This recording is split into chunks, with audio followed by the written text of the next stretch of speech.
এখন সর্বত্র আলু পাওয়া যাচ্ছে, যত পারেন আলুর রেসিপি তৈরি করে নিন। আজকে আমি তৈরি করব ইনস্ট্যান্ট আলুর চিপস। চলুন তৈরি করে নিই। কীভাবে তৈরি করছি দেখুন।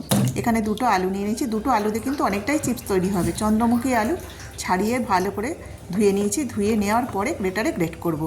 এরকম সুন্দর সুন্দর রেসিপি দেখার জন্য আমার চ্যানেলটিকে অবশ্যই সাবস্ক্রাইব করবেন। চলুন, এই দেখুন গ্রেট করা হয়ে গেছে। একটা গ্রেট করে নিলাম, আর একটা করে নেব। আর কোনো ঝামেলা নেই, কোনো রকম আর বেশি খাটতেও হবে না। এই দেখুন একটা আলু তো গ্রেট করা হয়ে গেছে, আর একটাও গ্রেট করে নিলাম। এবার দুটো আলু দিয়ে আমার অনেকগুলো চিপস তৈরি হয়েছে। এই দেখুন এতটা হয়েছে। এবার ভালো করে ধুয়ে নিয়ে জল ছড়িয়ে কাপড়ে শুকোতে দিয়ে দেবো। যতক্ষণ আলুর রসটা শুকাবে ততক্ষণই শুকাবো। রৌদ্রে কিন্তু শুকাবো না, ঘরের ভিতরে পাখার নিচেই শুকিয়ে নেব।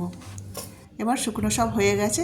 এবার কড়াইতে সাদা তেল দিয়ে দিয়েছি, গরম হয়ে গেছে। একে একে ভেজে নেব। একদম কত তাড়াতাড়ি তৈরি হয়ে গেল দেখুন। এইভাবে করে বাচ্চাদের, বড়দের সবাইদেরকে তৈরি করে খাওয়ানো যাবে। তারাও কিন্তু খুব খুশি হবে। আর খুব তাড়াতাড়ি তো তৈরি হয়ে যায়।